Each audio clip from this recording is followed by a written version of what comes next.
It's impossible to tell the story of the school district without telling simultaneously kind of the story of the city. Everett burst on the scene in the early 1890s as a planned industrial city. It was financed by John D. Rockefeller, and it was scheduled to be at least the Pittsburgh of the West, if not the New York of the West. Great dreams for this city of diversified industries. This is Hewitt Avenue. We're close to the Snohomish River in this shot, looking west, and that was the main drag in early Everett. This was a true boom town, which went from perhaps 36 residents in the early part of 1891 to around 5,000 by 1892.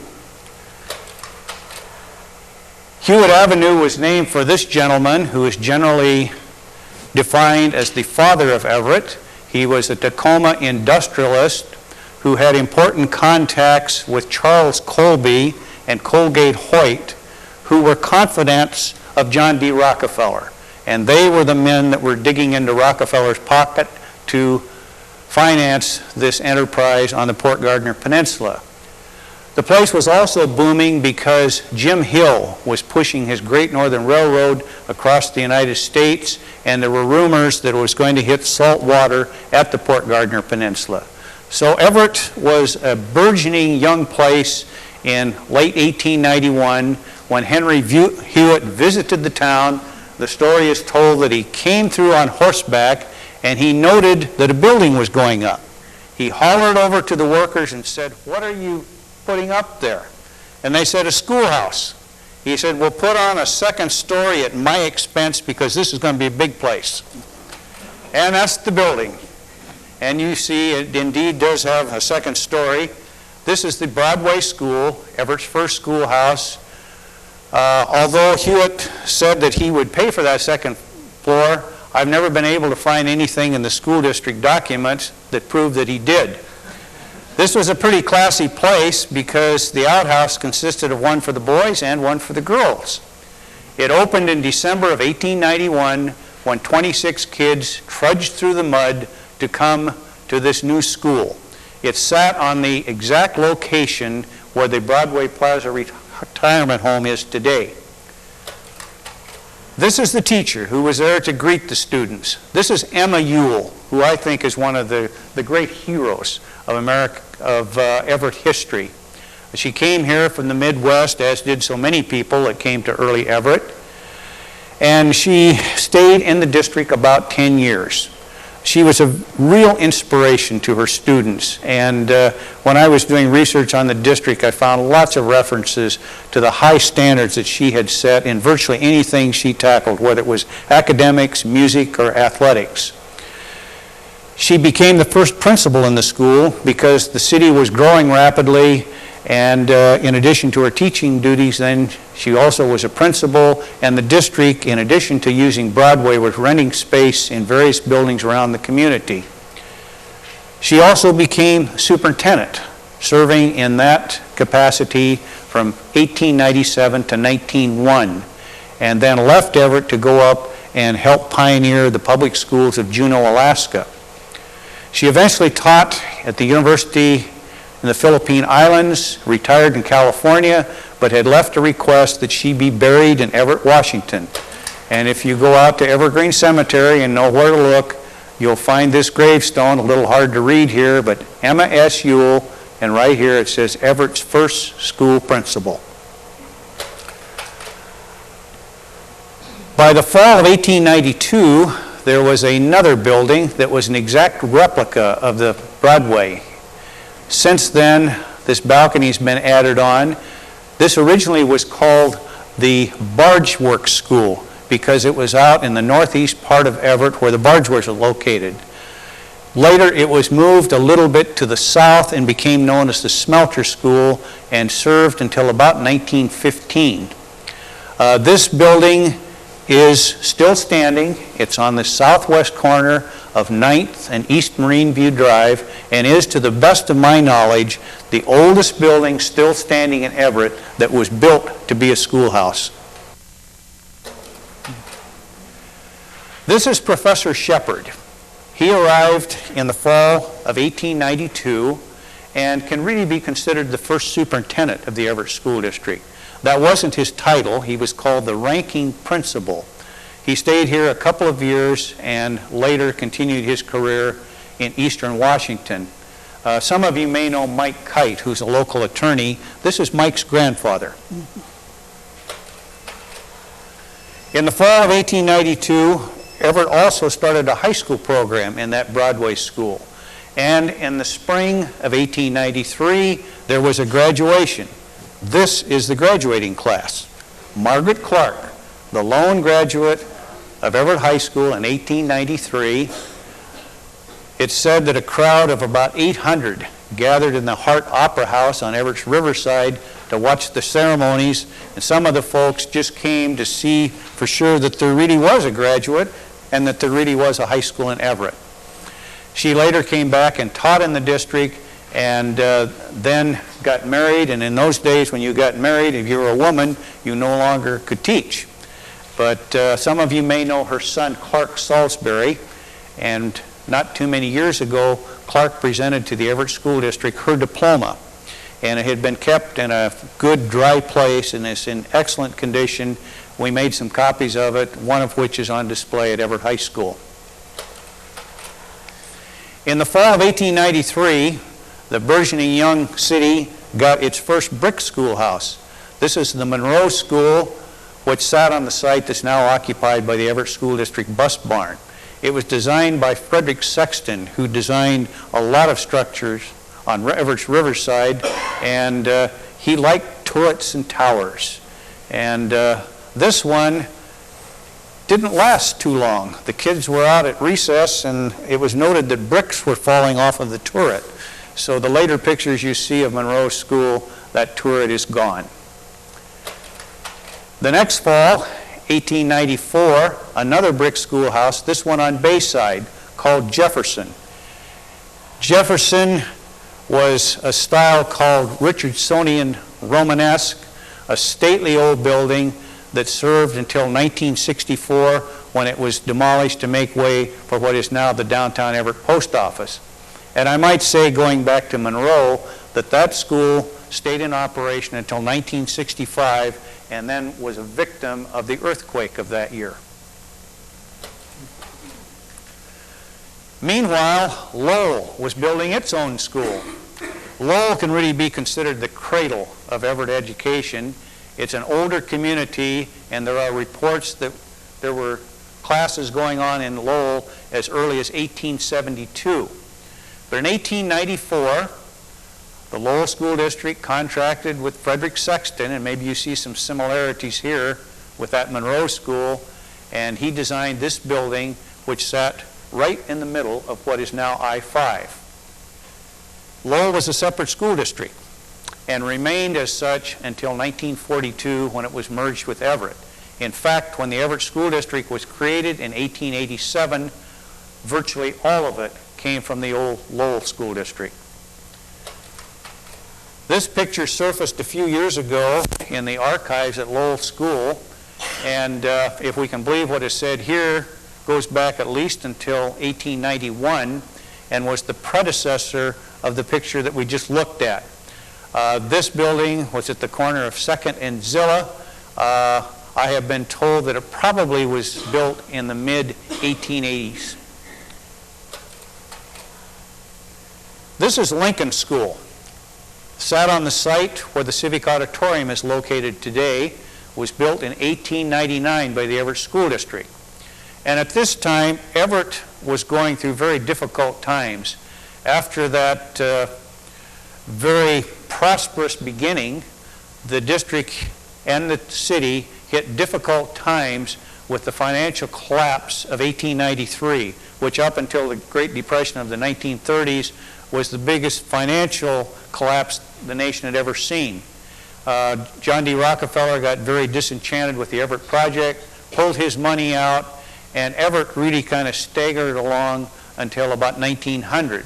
But there were still kids coming into the town, the need for a school, and so Lincoln School was built. In 1900, Everett was revived by James J. Hill, who had indeed brought that railroad to Saltwater on the Port Gardner Peninsula, but then made Seattle the trailhead by using the Seattle-Montana tracks to take him down to Seattle. But this picture, taken about 1910, exemplifies the kind of town that Jim Hill had in mind. His idea was very singular. He wanted Everett to be a mill town, and he wanted that lumber to be processed here and then shipped on the railroads back to the markets in the Midwest and the East. We're up on Rucker Hill. If you look closely here, you can see the 14th Street dock, which jutted out into Port Gardner Bay.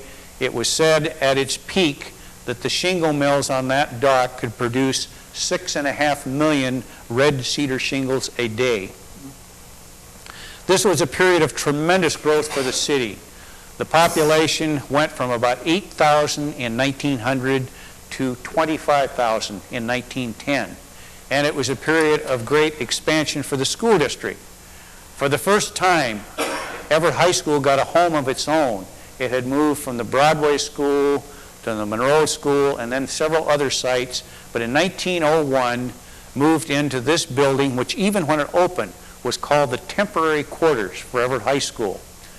This was located at the corner of 25th and Oaks, the site that's now occupied by the Everett High School all-weather field. This building would serve about 10 years and then be converted to Central School. And Central School was a place where all the 8th graders came in to class before they went on as 9th graders to Everett High School. No trace of that building today. In 1902, Jackson School was built. At the time, it was the furthest south school in the district. It was at 36th and Norton, and to give you an idea how far south that was, initially the southern boundary of the Everett School District was 35th Street, not 35th Avenue, but 35th Street. So Jackson was way out in the sticks. Then another brick school, the biggest built up to that time in Everett. In 1903, the Garfield Elementary opened. And some of you who may remember this building are thinking, you know, that's not the way I remember it. You remember it as a white building. What happened is an addition was built over here that took it all the way over to Walnut. 23rd Street runs right along here, and the whole thing was painted white. And that building lasted until 1969, when a new Garfield was built just to the west of it. Then in 1908, the giant of the Everett Elementary Schools, Washington, opened. And later it was added on to, but for decades, this was the school that had the largest enrollment of any elementary school in the district. The building is still there. It's bounded by Rockefeller on the west, Oaks on the east, and it sits between 17th and 18th Street and is now the centerpiece for the Washington Oaks Retirement Home. I had a chance to go out last year and do a program here, and it was really fun because of the retirement home who had gone there as grade schoolers. This is a typical interior of a school, about 1920s or 30s. We think this one is probably Washington School, and I'm certain there's some of you in here who remember these type of desks. They were all connected to slats that were on the floor. They were very efficient in terms of getting students into a room, and it wasn't uncommon in those days for classrooms to accommodate up to 40 students. There wasn't much flexibility, but those old desks did serve well. In fact, I'm one of the people, and there may be others in this room, who had such fond memories of these old desks. I've got some in my basement. My wife keeps reminding me about that. You know, what are we going to do with those old desks? 1910, Everett High School opened. This was a momentous event, not just for the school district, but for the community. A beautiful building, which in my estimation is really unrivaled with the exception of Stadium High School in Seattle in terms of its appearance. A beautiful Beaux-Art type building. James Stephen, the same fellow who had been the architect for Washington School, was asked to design this. He was designing Queen Anne High School in Seattle at the same time. And if you've ever been on Queen Anne Hill and have looked at that school, you'll see a marked similarity between Queen Anne and Everett High School. The community was very proud of this new structure, and when President William Howard Taft visited Everett in October of 1911, he gave his major address right in front of Everett High School. And here you get a feel for the thousands that came out to hear the president. This picture is taken from the Lincoln School, which was directly across the street from the Everett High School main building. And also, although it's a bit out of focus, over here you can see the tower of the old Immaculate Church. 1911, Longfellow School came along, and this was kind of a new type of construction because they used reinforced concrete, and this was built as a fireproof school. The most famous alumnus of this school is Henry M. Jackson, who lived just a block away, and he used to love to talk about his experiences of going to Longfellow School and fishing in the little stream that ran down through what's now Everett Memorial Stadium. Back in those days, they had big May Day festivals, and all the school kids would gather on what we now know as Bagshaw Field. They'd have the big maypoles, and parents would come, and they'd sit in these new stands at Athletic Field, which were built by the high school students. Bagshaw Field is still there, sits next to North Middle School, between 23rd and 24th Street.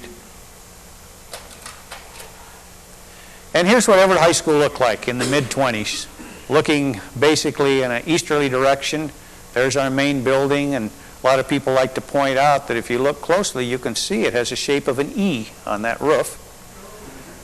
Over here, the vocational building, which went up in 1912, and the commercial building in 1915. And these two schools were really tangible evidence that the curriculum was changing, because there was a realization that some students could benefit more from vocational and commercial training than they could from just the academic training, so that people could take the shop classes here, the typing, the shorthand here, and be ready to go into the workaday world. And right here we see that Lincoln School, which a few years later would be replaced by the Civic Auditorium.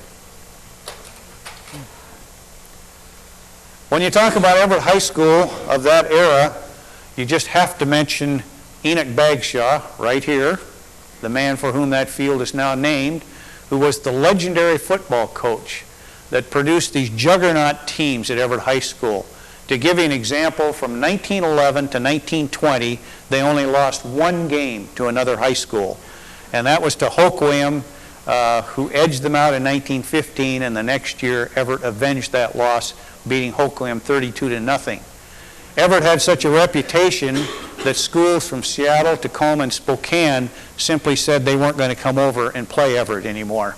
Bellingham kept coming back, and it's hard to know why, because in 1914 they lost to Everett 174-0. Still a state record.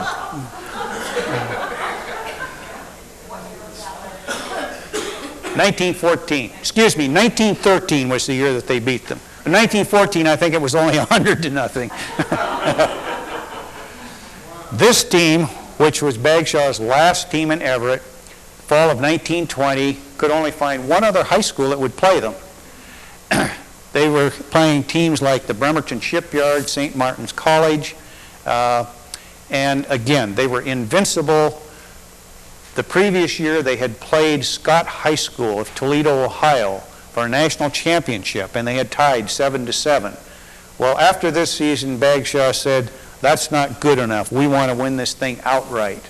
And to make a long story short, and it is a fun story, but it's a whole program in itself, this 1920 team beat East Technical High School of Cleveland, Ohio, 16-7, and were declared the National High School Football Champions. Bagshaw left Everett after that season, went to the University of Washington, and took 7 of these players with him. And with those 7 players, he had the nucleus of the team that became the first University of Washington teams that went to the Rose Bowl. But this was quite an era. As I say, it's really a whole program in itself. There were lots of progressive things going on in the school district during this time, and many of them can be attributed to this superintendent, C.R. Frazier. From 1910 to 1918, he was the superintendent of the schools, and he brought a lot of progressive thinking in. It's really Frazier who was very responsible for the vocational and commercial programs getting started. He was the guy that said, let's not keep flunking kids until they're 13 years old and still in the 4th grade.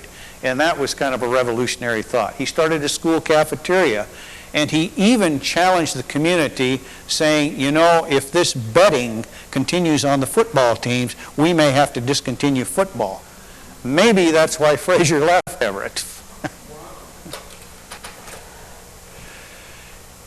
You don't talk about the school district without talking about the legendary teachers. And again, that could be a whole program in itself. But here's one of them, Gertrude Jackson. Graduated from Everett High School in 1918, then came back and started a teaching career in 1921. She was at Old Garfield Elementary for 43 years. She personified the teacher of those days. And that is, you were single, because if you got married, you lost your job, and you were just dedicated and devoted to your students because that was your life. Gertrude Jackson is the older sister of Henry M. Jackson and a great supporter in all of his political efforts. In fact, her name lives on in the school district now through the Gertrude Jackson Memorial Trust Fund, which her brother started, and that fund each year awards between $30,000 and $40,000 worth of scholarships to deserving students from the Everett and Mukilteo school districts. But you talk to anybody who ever had Gertrude Jackson as a teacher, and they'll have all kinds of stories to tell you. She was tough, formidable was a word that I've heard, but she was also very compassionate and would dig in her own pockets to help needy kids. Well, the 1920s also brought a change in the grade structure in Everett. Prior to this time, kids had gone 1st through 7th grade at the elementary schools and 8th grade at that old central school and then on to Everett High School. But this new concept was a junior high school, and Everett got 2 of them in the mid-1920s. This is the old North Junior, which sat in the corner of 25th and McDougal, was erected in 1925-26. And across town, a school that was called South Junior. Now you have to remember, 35th and Rucker was still considered South Everett in those days. And North was finished a little bit ahead of South, was a bigger facility because there were more kids out in that end of town. North Junior was torn down in 1979 when the new North Middle School was erected. South is still in use today, serving as Sequoia High School, an alternative high school program in the district.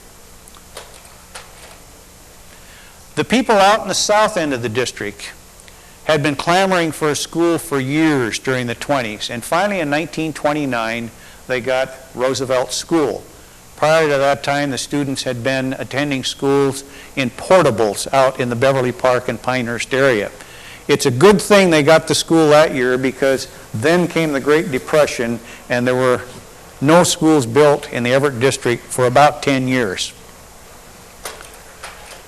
And further south, there was the Silver Lake School, but Silver Lake was not a part of the Everett School District when this building went up.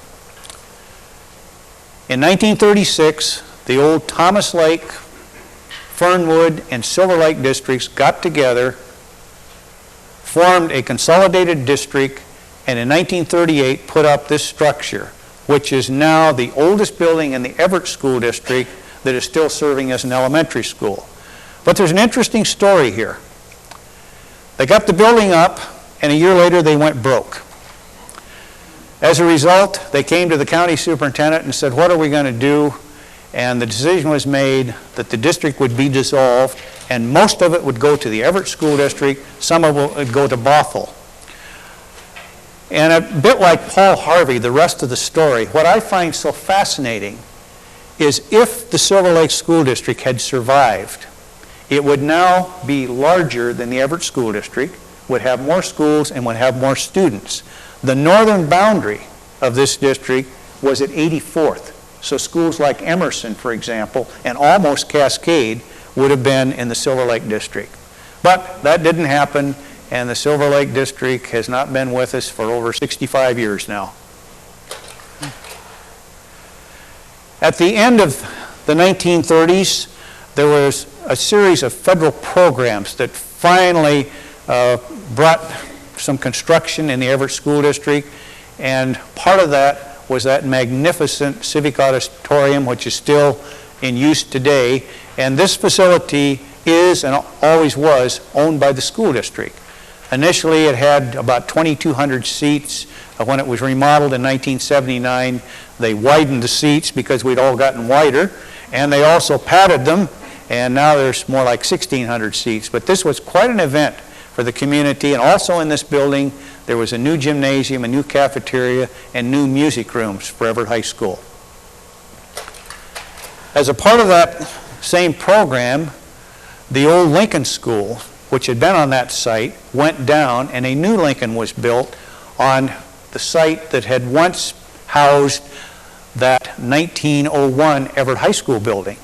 And this is the Lincoln Elementary School, which served 1 year as an elementary school. And then the district decided there was a need for a junior college. So this became Everett Junior College in the fall of 1941. Where's that? That was on the site that's now the Everett High School all-weather field.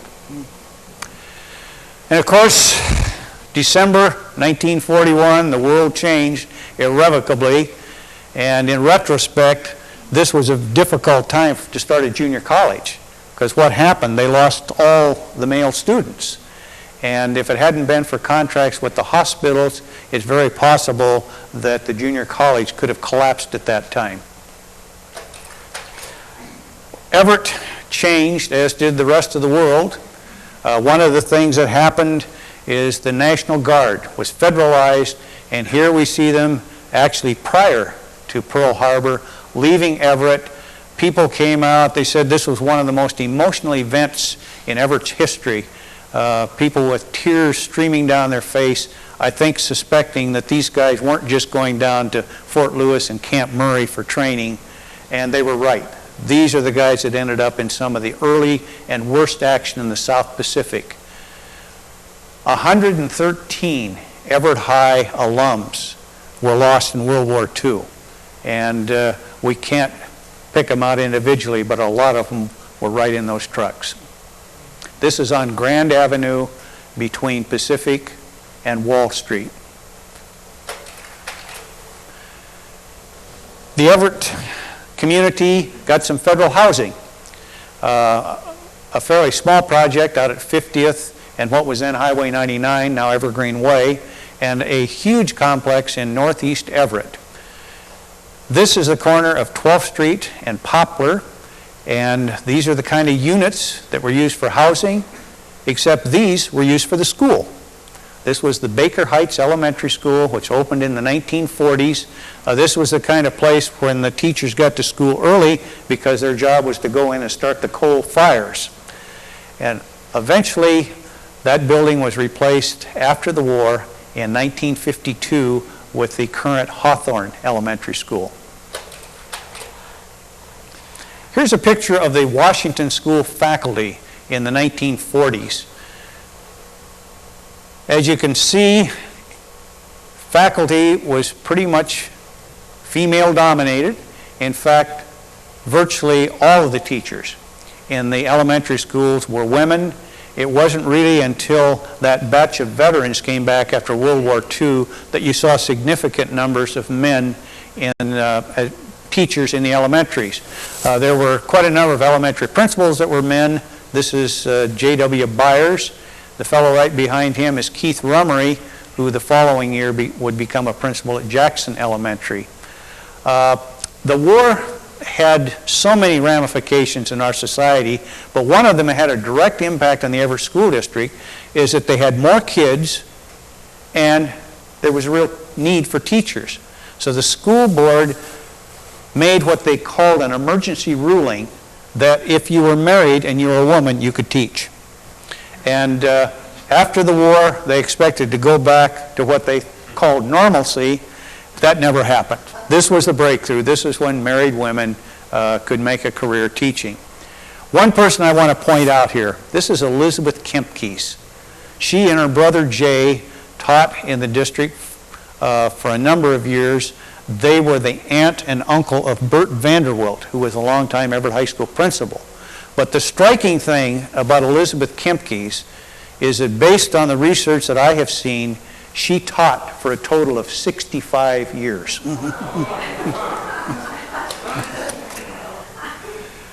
Well, the end of the war brought a great surge in enrollment at all grade levels in Everett. And Everett Junior College, which had struggled through those war years, was now just overburdened with students. And it wasn't long before over 1,000 students were packed into that little campus. Several buildings were brought in from Payne Field and became quarters for classes. In fact, the gymnasium had been out at Payne Field. But junior college just blossomed during this period, and here we see some of the veterans in the spring of 1946 posed in front of that building. And the school district itself, at the grade school level, had gone for many years with no significant building, and now it started. And in the period from 1947 to 1957, 7 new elementaries were built. This is Madison School out on Peck's Drive. It's a little bit too dark for you to see. That's a cow. Evidence that Madison was still out in what was to some degree a rural area.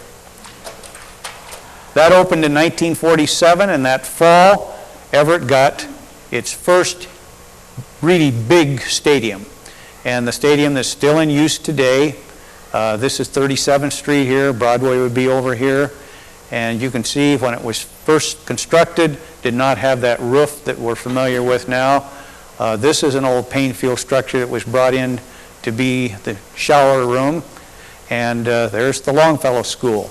This came about because the district was looking to build a new athletic complex, and the Everett Elks offered to buy this 20 acres of property. It was really a generous offer on their part, and that facility has certainly served this community well, thanks to that generosity of the Elks. I mentioned that Washington had been the giant of the elementary schools. Finally, in the 1948-49 school year, there was some relief when this building opened at 10th and Oaks. Originally, it was to be called North Washington, but the people out here said, no, we want our own identity. They suggested the name Whittier. The school board agreed, and here we see the first stage of Whittier School, a building that has been added on twice since this picture was taken in 1949. In the meantime, the old Jackson School had been condemned. So a new one was built up at 37th and Federal. This building opened during that same school year as Whittier. And ironically, the old Jackson building was pressed into service, despite the fact that it was, quote, condemned, because South Junior High School was so crowded they couldn't accommodate all the students. So the old Jackson was used for several years to house the 7th graders at that school. Jackson is still in use today. Not the old Jackson, this one. Here's a shot that shows us that old Lowell School. The tower was gone by then.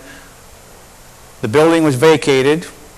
This is Broadway. This is 52nd Street. We're looking off in kind of a northwesterly direction. And you see the new Lowell under construction. And this sat right in the middle of what's now I-5. This picture was taken in 1951.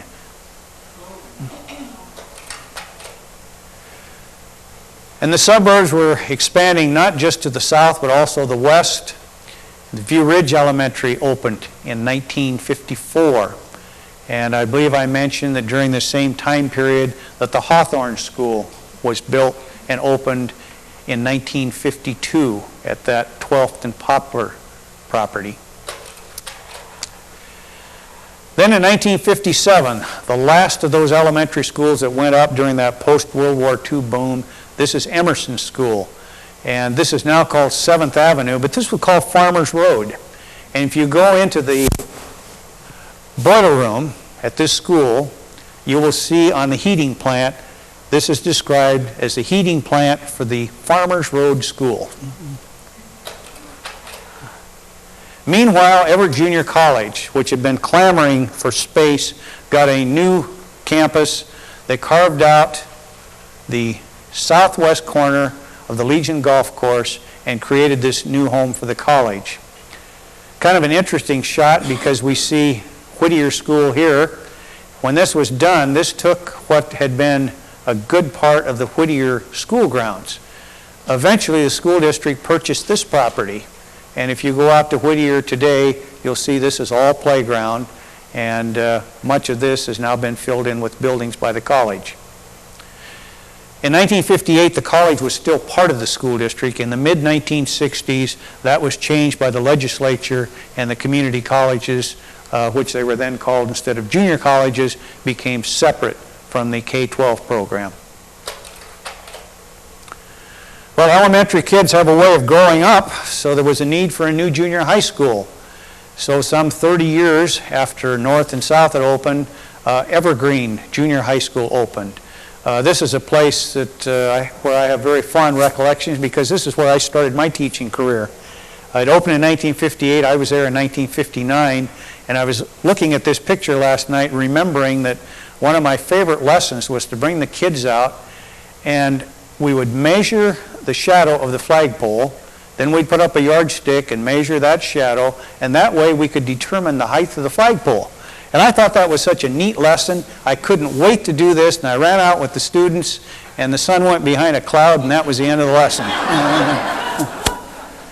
Evergreen lasted until the 1990s and has now been replaced by a new Evergreen, now middle school. And junior high kids have a way of growing up, so we got Cascade High School, which started actually in the fall of 1960 on the Evergreen site and then moved into the new building in the fall of 1961. This was a traumatic event for this community. For 70 years, Everett had been a one high school town, and it was really a challenge for the community and the school district to accept the fact that now there were two high schools. And I really have to give credit to people like Bert Coburn, the Cascade principal, Mark Whitman, the Everett High principal, Jim Ennis, the athletic director, who said, let's work together to make these schools feel like they're all part of the same district, but let's have a healthy rivalry while we do it. And they got Frank Platt, many of you know Frank, and Harold Welch involved with the Welch Platt Award, which is still given each year to the school between these two that wins the most athletic contest. But I really think, I remember when Henry M. Jackson opened and people were saying how tough this was. And it is difficult always to open a new high school. But Cascade was really something, but I think it was successful and is still the largest high school in the city of Everett. 1964, the new Jefferson School was opened. Initially, this was to be called Eastmont, for the Eastmont Division where it was located. But that was the same year that the old Jefferson was torn down. So the school board decided we want that Jefferson name to live on, and as a result, they called this one Jefferson. There are some original drawings who show that this identified as the Eastmont School. This was a different kind of building inasmuch as it was really a series of separate buildings. And the idea was you housed each of the grade levels in one of those buildings. And this is a facility that is still in operation in the district today. And Eastmont, incidentally, is about at the midpoint, both geographically and population-wise, of the Everett School District. And that's still hard for some of the old timers to realize, because we have folks around who still think anything beyond 41st Street is south of Everett. Well, in Everett, there was a need not only for new schools in the south end, but also replacements. And this shot, we're looking in an easterly direction. You can see the new Garfield going up, and in the background, the old Garfield, which was in the process of being torn down. And there you see it in that white that I'm sure most of you remember. Garfield is a building that has had an enormous impact inasmuch as it was separate facilities tied together by these walkways. And every elementary school that has been built in Everett since this time has followed really that same basic design. Out in the south end, new schools were needed. Here's the new Monroe School. It's just off of 35th would be up here, 27th along here, and Monroe had some of that same pattern as Garfield with separate buildings. And here you can see the suburbia actually growing out to meet the school. This opened in 1970, as did Garfield, and shortly thereafter, very close to Monroe, was built the new Eisenhower Middle School. And at that time, the district changed from the junior high schools to the middle schools. Students now would go to grade schools like Monroe, kindergarten through 5th, then 6th through 8th at the middle schools, and 9th through 12 at the high schools. The 1970s were an interesting period in the school district demographics. The north end was shrinking, the south end was growing. There had been a tumultuous decline in enrollment from 1969 to 1972. And basically it was because the north end was maturing and just didn't have those kids going to school. And as a consequence, Longfellow, Washington, and Roosevelt were all closed. And yet there was a need for schools out in the south end. So the district had a big job of trying to convince people we've got to build new schools when we were closing schools in the north end of the district. One of the challenges when you have a district that is about 16 miles long. Well, this is not a school site. This is the Lively property. And this is property that the Everett School District obtained in 1980 from the estate of a man named J.T. Lively. And Lively wanted to leave to somebody this 22-acre site that would be left in its natural state. And the Everett School District agreed to meet the conditions of his will, and this has since then served as an outdoor educational laboratory for Everett School District students. Initially, it was just part of the woods out there. Now this place is totally surrounded by the suburbs of South Everett. And here you see the kids looking down into Little Nickel Creek. One of the things that they have done is reestablish a salmon run. And the kids actually go out and they put the eggs in the water. It's really a learn by doing sort of experience. The Lively property is just off of the Seattle Hill Road out in the Mill Creek area. Well, in the 1980s, as I mentioned, we were seeing this growth. The north end was no longer declining so rapidly, but they still had to have new schools in the south end. 1981, Woodside was built. And then in 1988, 2 elementary schools came online the same year. To the best of my knowledge, that's the only year that they had 2 buildings open the same fall, Silver Firs and Mill Creek. To give you an idea of the growth that was occurring, both of these schools were in need of portables a year after they opened. Again, those elementary kids have a way of growing up, so the Heatherwood Middle School came into being in 1990. To get you oriented, this at that time was the northern boundary of the city of Mill Creek. Bothell Everett Highway would be down here. This is 138th Street. The district had wisely purchased a 56-acre site in 1966, and that was to become the site of both the Heatherwood Middle School and the Jackson High School, which was built 4 years later. Meantime, More houses, more young families, more young kids, more elementary schools. This is the Cedarwood Elementary School under construction in 1990. This is 35th Avenue. This is 168th. And here you can see that pattern of those separate buildings that form the campus of the elementary school and then the covered play area, which is now a part of every elementary school in the district. Here's the new Jackson High School, which opened in 1994. To fully accommodate it, it was necessary to purchase some more property up here, and Jackson and Heatherwood now occupy a 76-acre site. But this was real foresight on the school district's planning to get this third high school up.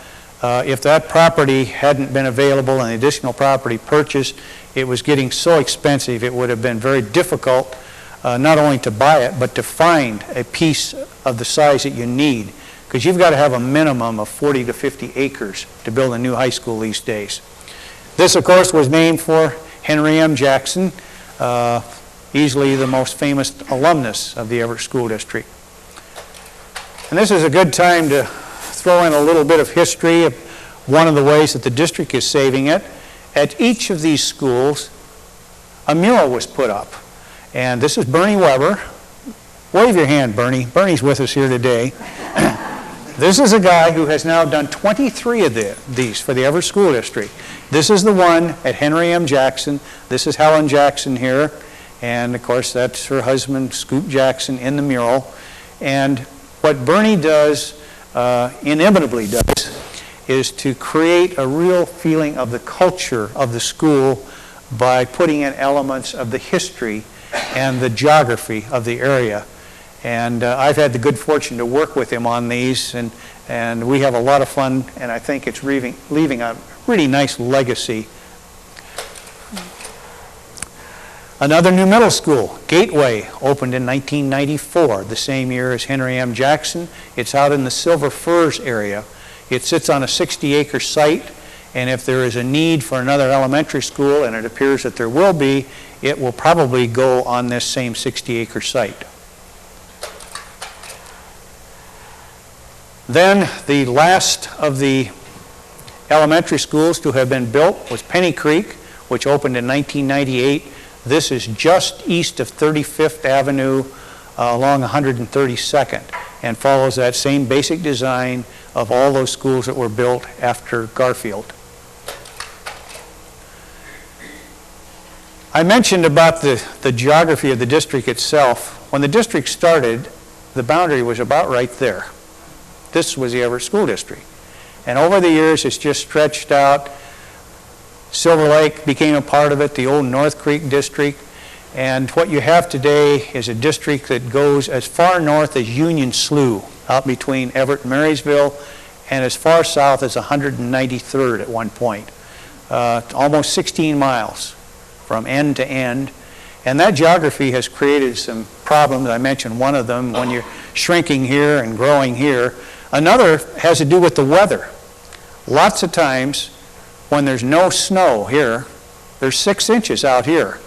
And the people at Whittier School are saying the school district people must be nuts, to not run school today. There's no snow. But the buses have to serve the entire district, and that's why frequently this area of town, you're wondering, well, why is there no school? The buses can't make it through the traffic in the hills out here where there is snow.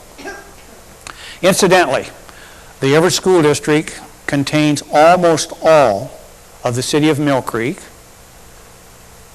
a good portion of the city of Everett, some of it spills into the Mukilteo District, and parts of unincorporated Snohomish County. Well, what's the future of the Everett School District? If you're talking about the south end, it's still growth. There are several hundred, I think I heard the number 1,800 housing units that are now being permitted out in the southern part of the Everett School District. This is property that just less than a year ago was farmland, and it's east of 35th out in the southeast part of the school district. So there probably is going to be a need for at least another elementary school in the fairly near future. Well, I thought I might wind this up today by looking at just a few of the many people who went to the Everett schools. This is Mon Walgren, who was at Everett High School about 1915. Later was in World War I. He is the only person, to the best of my knowledge, to have served as a United States Congressman, a United States Senator, and Governor of the state of Washington. One of the interesting things is we've never been able to find any evidence that he graduated from Everett High School. It appears that he left school and later went on to business college. This is George Wilson. And Wilson was the most famed of those Enoch Bagshaw football players. He went to the university with Bagshaw, became the first All-American that the university ever had. He is in the National Football Hall of Fame, the Rose Bowl Hall of Fame, was also the star player in the National Football League when the Providence Steamrollers won the NFL championship in 1928. Wilson, they say, was just incomparable.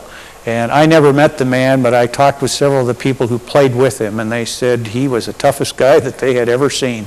He was voted the best football player in the first 50 years of the University of Washington football history. This is Ellen Reap, who later changed her name to Rep.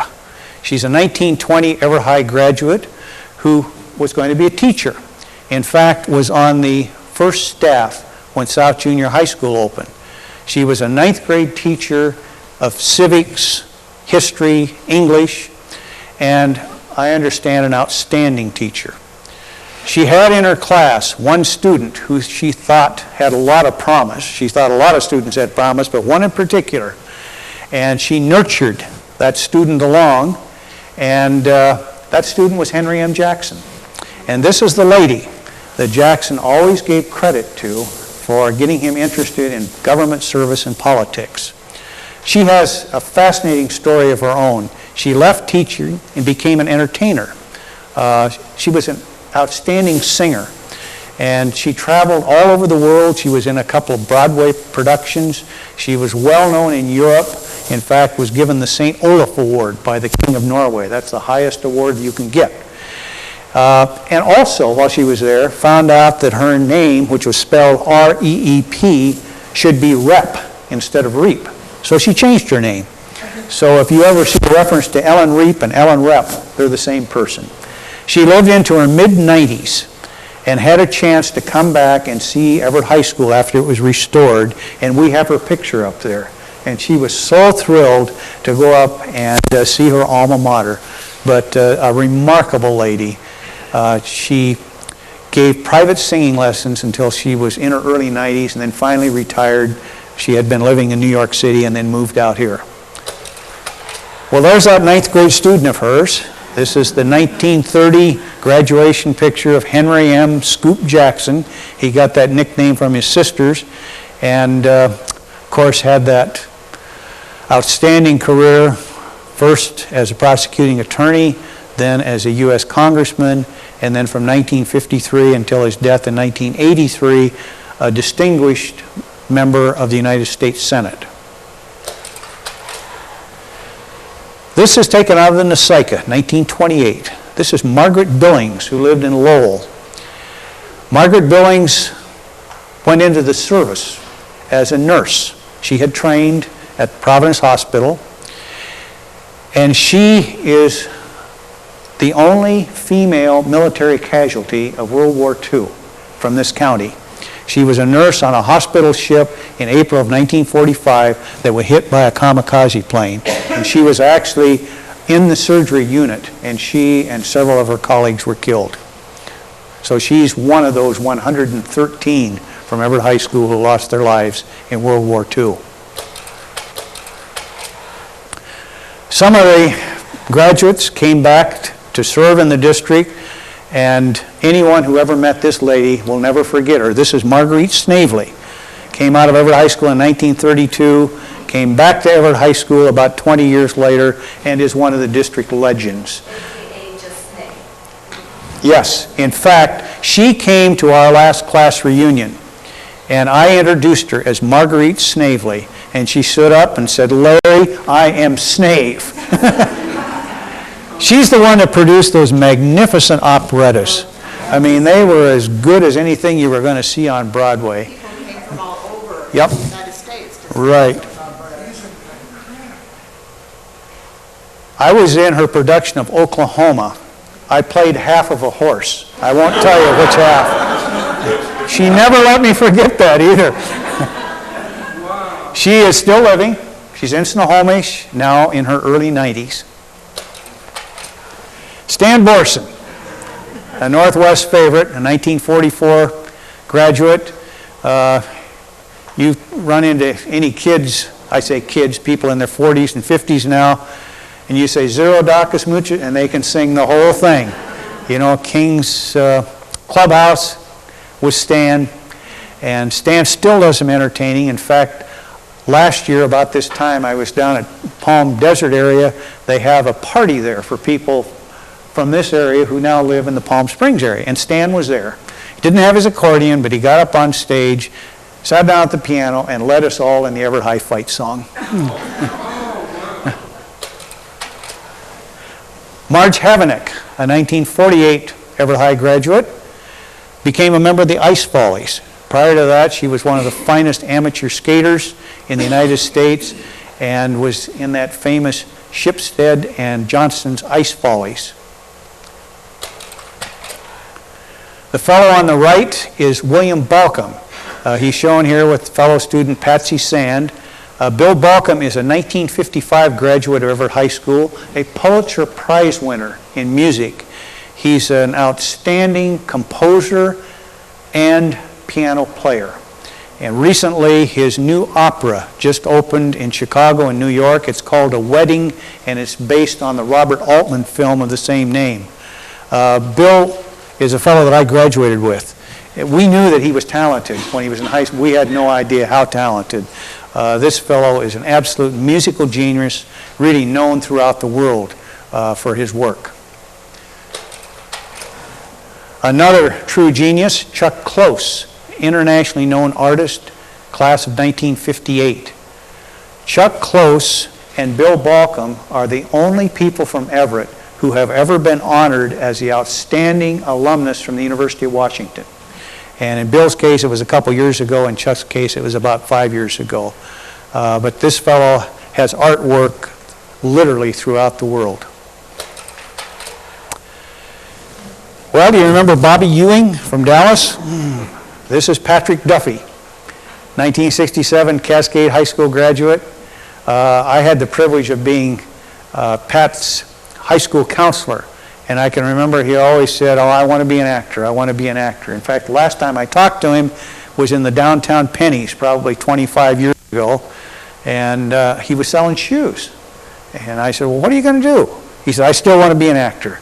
Well, he made it big in Dallas, and he was the do-gooder, you know, trying to not get outfoxed by his wily brother, old J.R. Ewing. But Pat Duffy, probably the most famous of the Cascade graduates. This is Sharon Walker, outstanding athlete at Everett High School.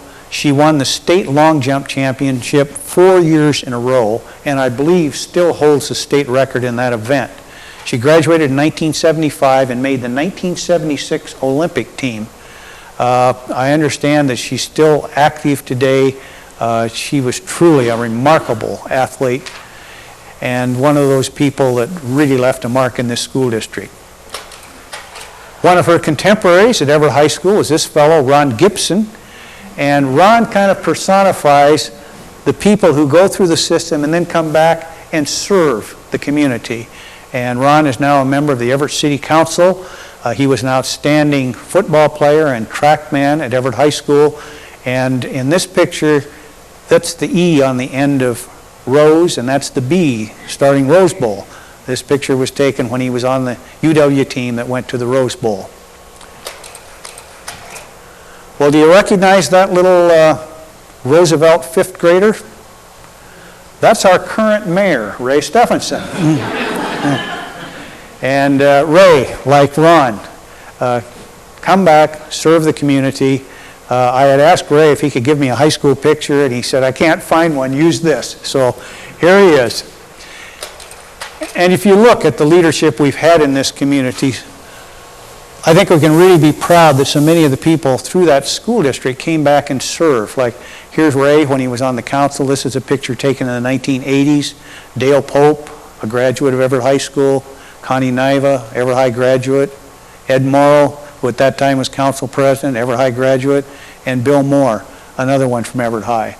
And here, Carl Gibson, the father of Ron Gibson, who's currently on the council. So I think we've really been fortunate that in addition to going out like the Balcombs and the Close, we've had the people who have stayed here and helped make Everett a better community. Same thing we see in service on the school board itself. This is the 1992 school board. There's Shirley Vandermeer, an Everett High graduate, and also Charlie Betts, product of the Everett School District. We really have been fortunate that people have been willing to come back and serve the institutions that serve them. You may not know that Ray Stephenson is not the only member of his family that's become very successful. This is his sister Jan, a 1967 graduate of Cascade and a student who I had the honor of having in class. She was just an outstanding student and is now one of the top realtors in Florida. Well, I'm going to wrap this up with a picture that kind of symbolizes a couple of things. This is out of a page of my book on the school district history, which I wrote in 1992. And this is the My family. And they really personify those Asian families that were able to escape after the Vietnam War. And this is a heartwarming story, also a harrowing tale of how they got here and how successful they have been in the community and how successful their kids have been in the school district. It also illustrates the fact that the Everett School District has changed a great deal in terms of its racial, ethnic composition. When I was a student, more years ago than I will admit, there were very, very few minority students. And even as late as 1980, it was only about 5%. Today, the minority population in the Everett School District is approaching 27%. The largest of those groups are the Asians, the next are the Hispanic, and the third are the African Americans. But it's really a different school district, and I think in a lot of ways that makes a healthy school district when you have that kind of mix. Well, I hope you enjoyed this. It's always fun to go through. I always feel like I'm just kind of scraping the surface because there's just so much to tell. It's a fun story. I enjoy sharing. Thank you.